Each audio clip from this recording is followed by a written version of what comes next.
I was born June the 14th, 1935, in a small southeast Arkansas town.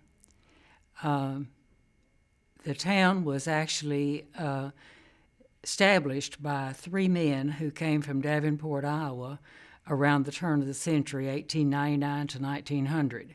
Before that time, it was just country, and about all the houses and people that were there were just farmers and farmhouses. And they came to the area because of the luscious pine trees that we had in southern Arkansas and southern Louisiana. And then after they built the sawmill, they began to build houses. Um, they built the houses for their employees, and every house was just alike. They were all painted the same. It was a company-owned town. They put money into building houses and also to build the stores, and everything in town was owned by the company. On the bank, but they were very generous. They built good things. They helped build churches and build schools, and they were very generous with their money, and they helped, and it became a good city to live in. And it was named Crossit after one of the men that came from Davenport, Iowa. There were three men. Later in the 50s, it was bought by Georgia Pacific, and then it's now owned by the Koch brothers after Georgia Pacific sold it to them. So that's the kind of town that I was raised in. It probably had a population of around 6 to probably 8, maybe 9,000 people. It was a town that wasn't very large, but it was a great town to be raised in. There was one story about the bar that wanted to come into the area, and they used the law that said that you couldn't have a bar within so many feet of a church. They built a church so that they could keep the bar out. My grandparents were William Dixon Carter and Katie Savage Johnson Carter. They married in 1891. He was about 21, I think, and she was 15, I believe. And they were farmers. My grandfather settled on a section of land, and he ran the cotton gin there in town for about 28 years. When he was doing the cotton gin, and my grandmother kind of ran the farm, she would milk cows, and they had chickens, and she got the kids off to school. They had 9 children, 7 boys and 2 girls. My grandfather divided his land among the boys when they grew up. He gave them each 40 acres to build a house on and to farm. And so my aunts and uncles and my cousins, most of them lived close by. My maternal grandparents lived across the road from us when I was growing up. My granddad and grandmother were James, Marion, and Mattie Lou Wall. And my granddad had an orchard where they grew all kinds of fruit, and he raised sugar cane and other things that he sold. That's pretty much what he did. He had products that he could take and sell. My dad said that he was one of the greatest salespeople. He said he could sell people almost anything. My dad was a really creative person. His name is James Taylor Carter, and my mother's name is Tommy Wall Carter. Of course, we had animals there on the farm, and he baled hay for himself as well as for other people. And so he wanted to get a new hay rake. Well, they were pretty expensive, so he decided he would go to the farm and implement store, and he would just check out how they were made to see if he might be able to make one. So he went and looked at it, and he decided he could make one, so he went back home and he made his own hay rake. My dad was a great hunter and fisherman, and that kind of had run in his family. I have 2 brothers, and he would take the 3 of us, also my mother, and we would get in a boat, and he would do the motor and the paddling and all of that, get us to the place where we needed to fish. He told me on many occasions that I needed to keep my pole in the water because the fish were not up in the tree. My mom was always a homemaker. She was a great cook and a great seamstress. She made all of our clothes, including my dad and brother's shirts, and even made sport coats for my dad. I have two brothers, and I think I always tried to stay up with them. Any tree that they climbed, I tried to climb it too, and I did fine as long as I got up. When I got up to the top and when I looked down, that's when I lost it. We like to ride our horses and play with our dogs, and I did pick cotton some and help my dad with that when he raised cotton, and that was an experience. When I was in high school, I became a part of the music program. I was in the glee club and ensemble, and I took piano lessons and voice lessons when I was in junior high and high school. That was called the termite. That's what we called our yearbook. And also, we had our mascot was the eagle. I went off to school there in the fall after I graduated, and stayed with a couple that had offered their home for someone to stay in because they didn't have dorms at the school yet. They had just started it. So I stayed with them that year and went to school. And in February, I believe, of 54, after I graduated in 53, I went to church there at Rose Hill Baptist Church, and I did not know at the time that I was going there that Bill, who later became my husband, his parents went there.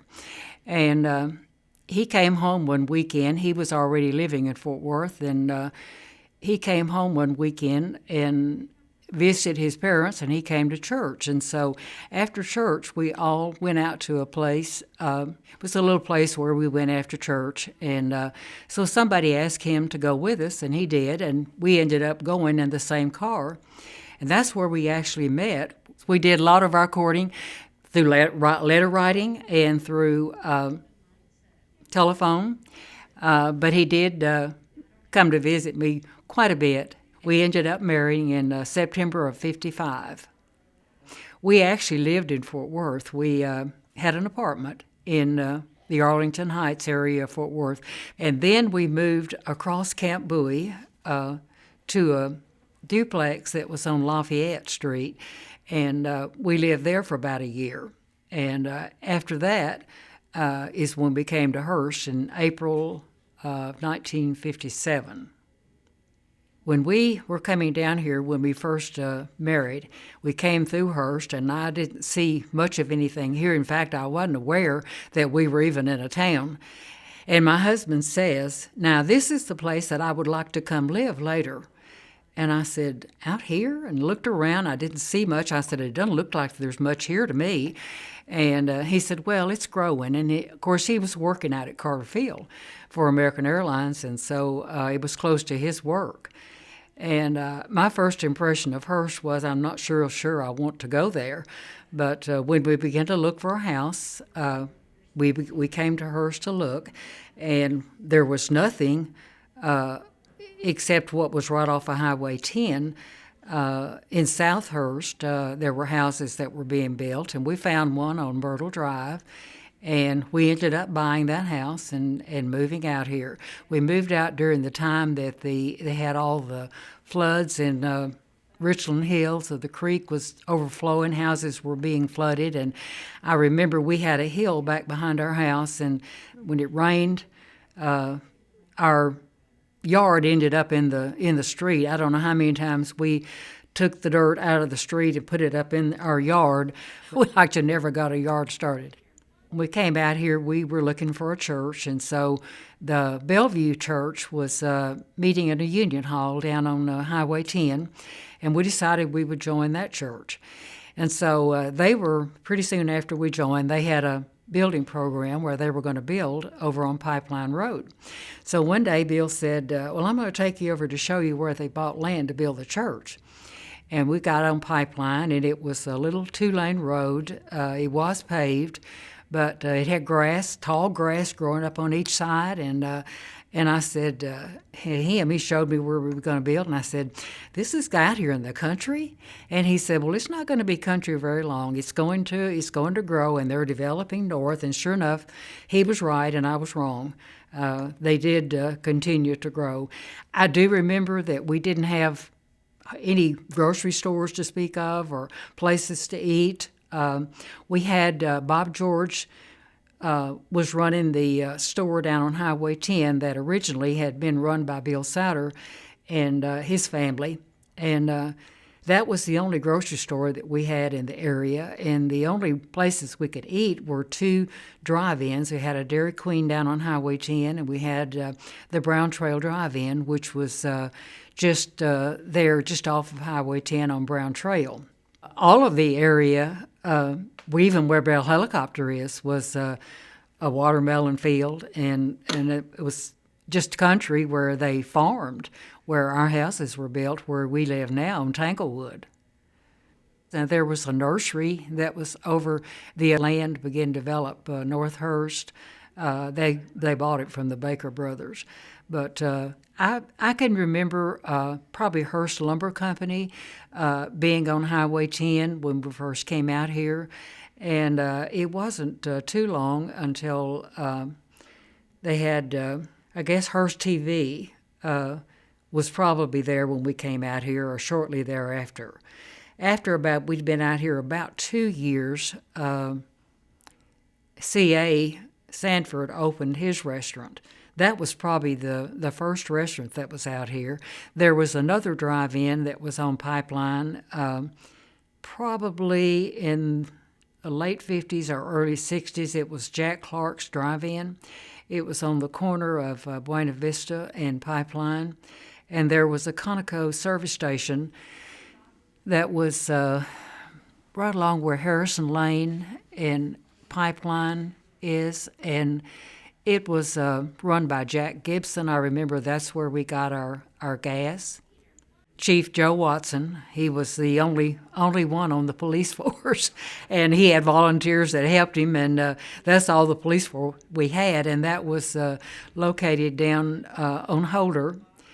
Highway 10 is where the bank was across the street on the south side, and they built a shopping center across from that on the north side, and it had a Piggly Wiggly in it, and it had a dime store, it had a shoe store, and it had Myers Department Store, and across the street was a dress shop. I believe that was the first shopping center they had out here.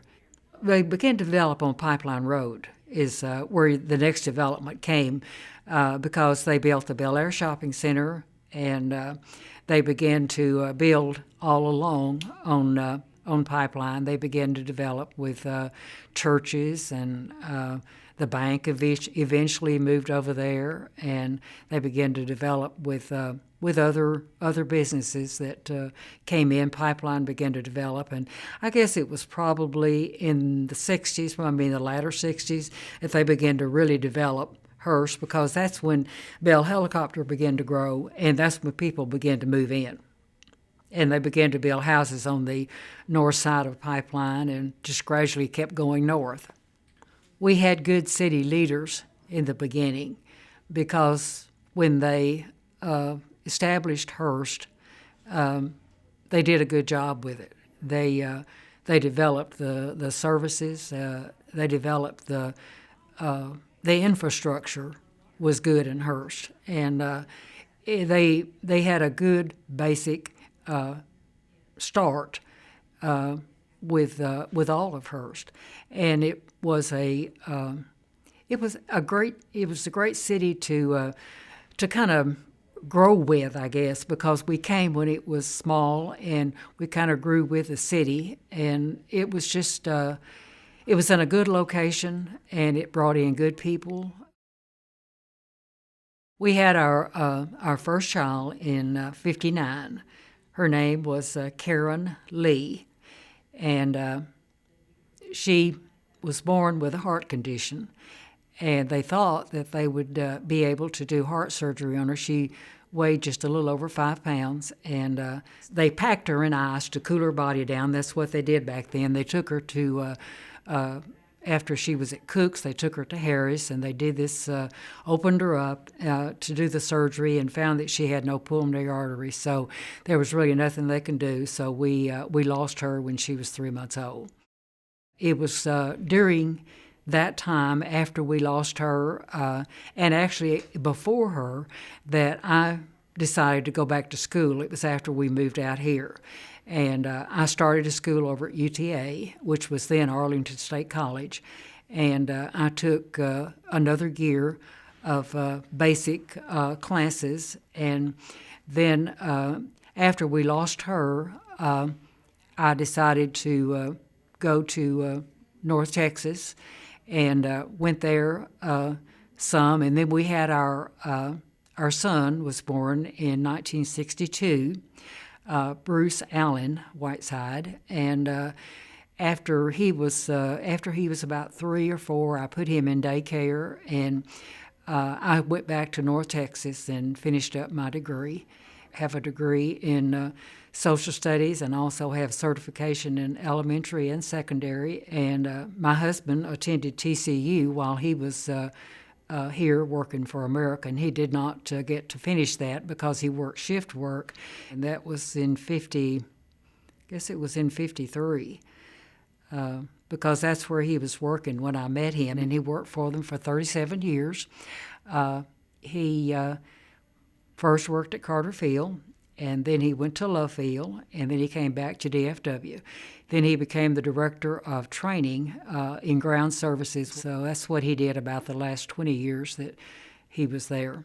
Of course, we were just right down the street from Bel Air, and so he could walk to school. And he went on to junior high at Hurst Junior High, and he got in the band there. And his dad, I think, really kind of wanted him to go into the band since he had been in the band. And so Bruce ended up starting the band, and of course, you know, he ended up playing the trombone too, just like his dad did. And so that was kind of his thing all the way through junior high and high school. We had a really good neighborhood there. Most of us were around the same age, young couples, and had small children, and we would put the children to bed, and then we would go to one of the houses and play pinochle, and somebody would have to leave and go to work, and somebody else would come in from work, and they would take their place. And so we had good times in the neighborhood, and we all knew each other and got along, and that was good because our children played together, and we didn't worry about them at all because we knew that who their parents were, and and they knew us, that we were Bruce's parents, and if they had a problem, they would either bring him home to us or they would take care of the problem. So we didn't worry about the kids then. They went to each other's house and played and had a good time. And there was a place down in what's now Morrisdale, where the kids used to go ride their bikes, and that was called Devil's Bend. I think it was real hilly, and and they could ride up and down the hills, and so they had a good time doing that. And there was a little pond that was down by the housing addition that was there, and there was a place where they could fish, and a lot of times Bruce would take his fishing pole and go down there and fish in that little pond. I think the pond is still there. During the time that he was in school, I didn't ever teach full-time, but I did substitute in the schools, and I went to almost all of the schools. I went to Bossier Valley, which is a black community, and I went to nearly all of the elementary schools, and I guess about the time that Bill retired in 90 was about the time that I went to work for the appraisal district, and worked for them for 17 years. And during that time, I guess because I worked in customer service, that I kind of got to think, knowing people in the public, and I like that kind of thing. And so I just felt like that having been in the community as long as I had, I needed to start giving back to the community and doing some things and becoming involved, because Bruce was older and about to graduate from school, and I just, I needed something else to to really get involved in. So I knew a lady that was on the library board that was moving to Colorado. I asked Peggy one day, I said, how did you get on the library board? And she said, well, said you make application? And she said, were you interested in it? And I said, yeah, I am. And she said, well, why don't you talk to Bill Souders? Said he can tell you what you need to do to get on the library board. So I talked to Bill, and he said, well, he said, I think I can get you on as an alternate. Said you can be as active as an alternate as you can being a member. And I knew, a little bit about the library because they had moved to another location, and libraries were always interesting to me, being a history major and going to college and everything. And so I knew about the library, but that's about all. The library was actually established in 1927 as a county station, from the Fort Worth Library, and the county commissioners budgeted for that, and they kept providing books for Hearst for several years. And Inez Page was the first librarian, and the Fort Worth Library would send books out in a wooden box that was locked, and it was stored in the cloakroom at the Southhurst School. And she would open the box once a week for several hours for the kids to check out books. And that went on until probably in the late 40s or early 50s, when her mother, Mrs. T.J. Page, took the library over. And the city built the little library, first library, and it was located down on Holder. It was a 12 by 20 building. I believe the city paid about $1,000 to have it built. Miss Page's husband was the first mayor of Hearst, and Hearst was incorporated in 1952, and during that, the early 50s, the population was around 5,700 people, and she kept the library until Iris Gwynn was hired, and that was in 59. And then in the 60s, the library moved to 700 Mary Drive, and they began to expand. They began to catalog books, and they had some help from the librarian at the school, came and helped, and plus they had some other volunteers. And the library expanded, and as the new city hall was built, the city offices moved out, and so the library was able to expand into their space. It was remodeled, and this was when the first Fringe group was organized. And they were able to use volunteers and keep Donna Park and Bel Air School open in the summer for the children to check out books. That was the kind of a cooperative effort between the school district and the library. That was the first time they'd been able to do that. And moving on to the 70s, the first little library building was moved down on Berry Drive by the Recreation Center. And the library board at that time requested that the city have a capital improvement program to build a new library, and that passed. And so they started getting ready to do construction for the new library, and they had the groundbreaking for it 50 years after the library was established. In 1977, they had the groundbreaking for the new library. And so that is also when the Friends donated the bell that sits in front of the library. The Volunteers in Action program was started. We got our first sculpture, which was called Icarus. Mrs. Gwynn retired in 79 too. She had been with the library about 20 years, and she retired, and in 80 is when I became a part of the library board, and that was when Alan Hindale was brought in to be our librarian. And of course, when Alan came in, he immediately started automation. Automation was completed by the end of the 1980s. We also had a program that included Black Hawk cable TV.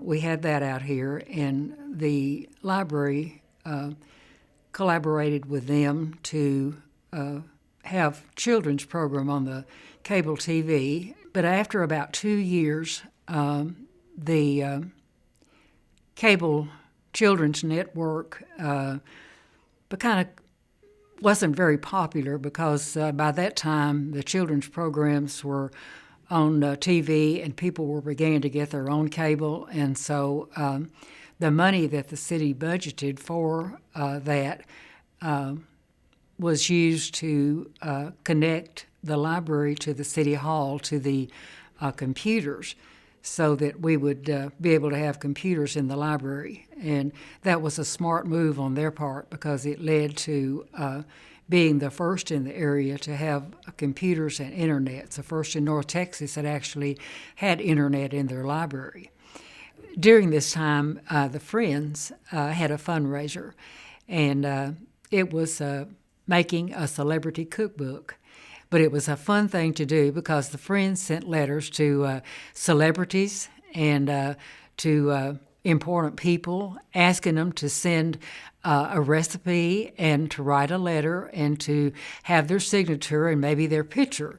And they were going to make a cookbook out of it. And so many of them responded. And it was a great fundraiser. We made a lot of money to help the library. I really enjoyed reading the celebrity cook more than I did cooking out of it because it was so interesting. And so then going on to the 90s was when we had been in the library about 10 years, and we began to remodel. And that's when we got the reading alcove and the historical gallery. And then we also did the expansion of the computers and the internet.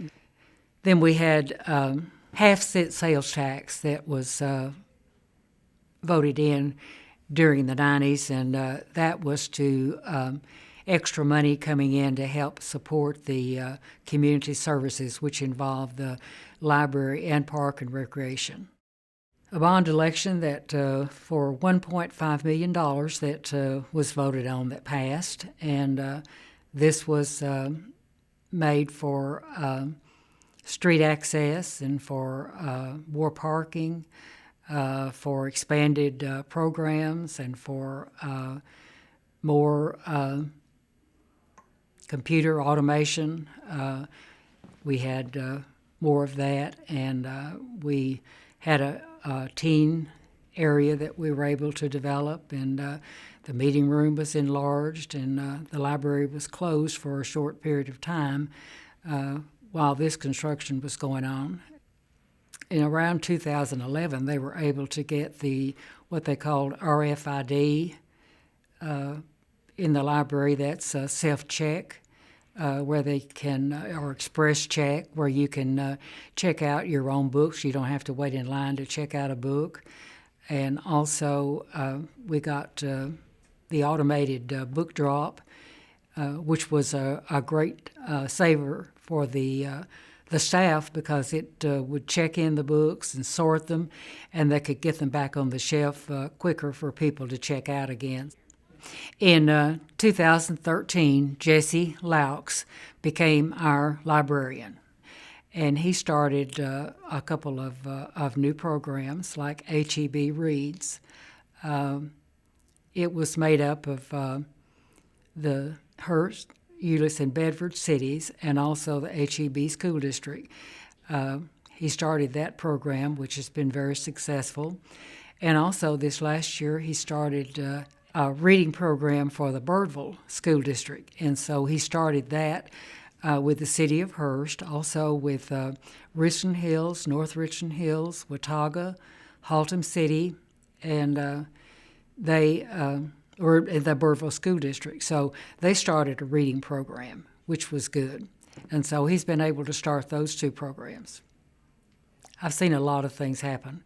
The library has grown from being a little county station to being probably one of the best libraries in the state. And that's quite an accomplishment. That speaks well for our staff. The library's had a wonderful staff ever since I have known anything about the library. I did not know Miss Page, but I knew Iris Gwynn. She was a great worker and did a great job with the library to get it started.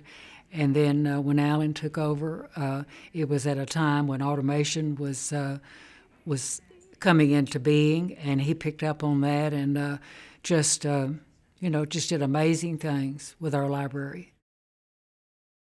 The board actually has been used for another purpose in Hearst also, and that is to acquire art in public places.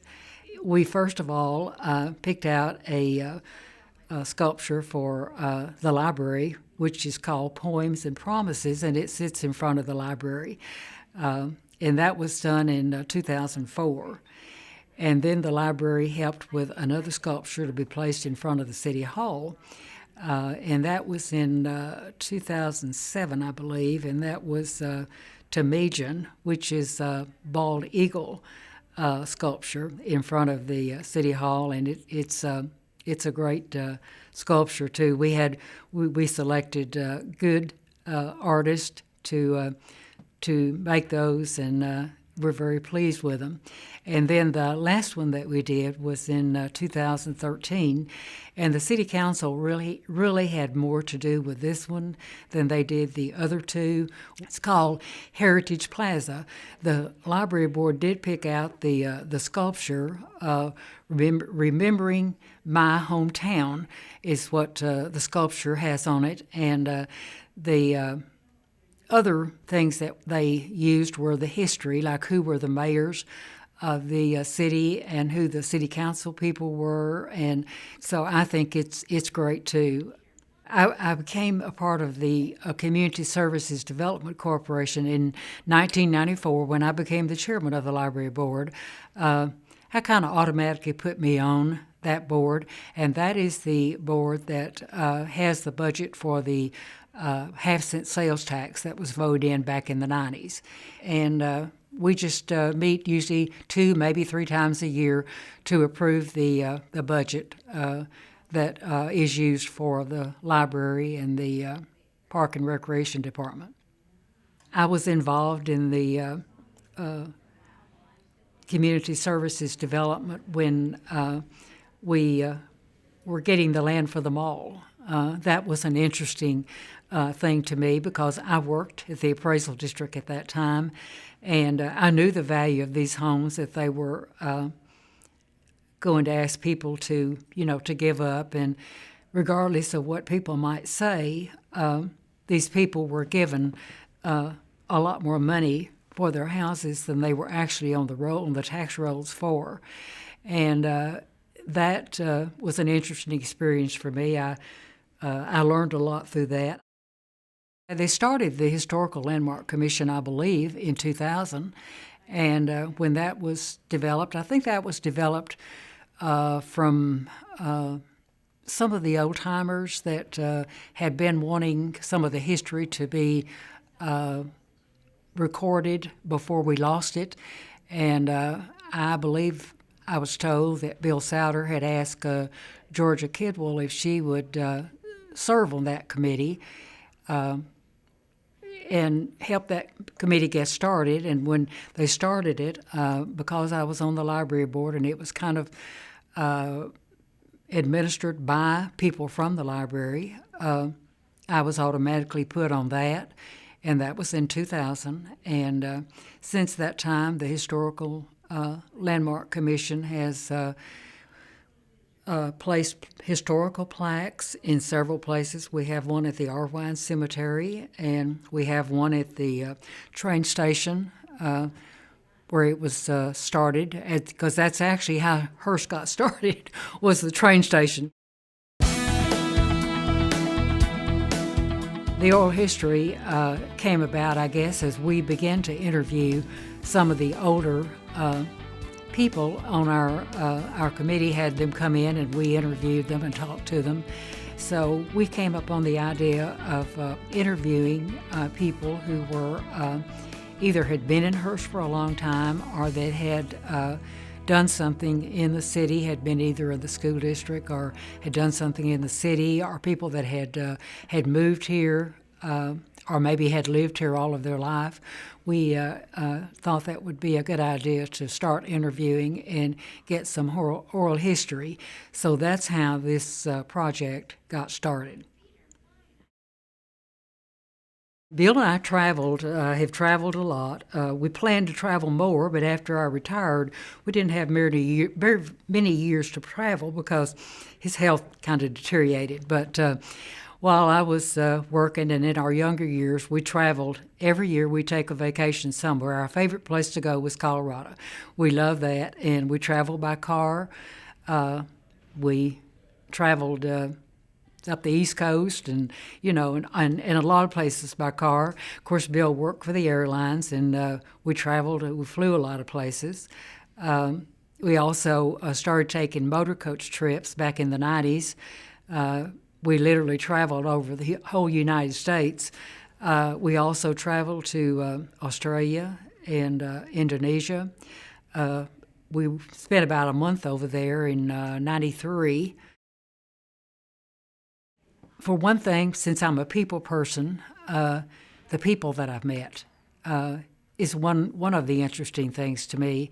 It's led me to not only know about our city, but it's led me to know the leaders of our city.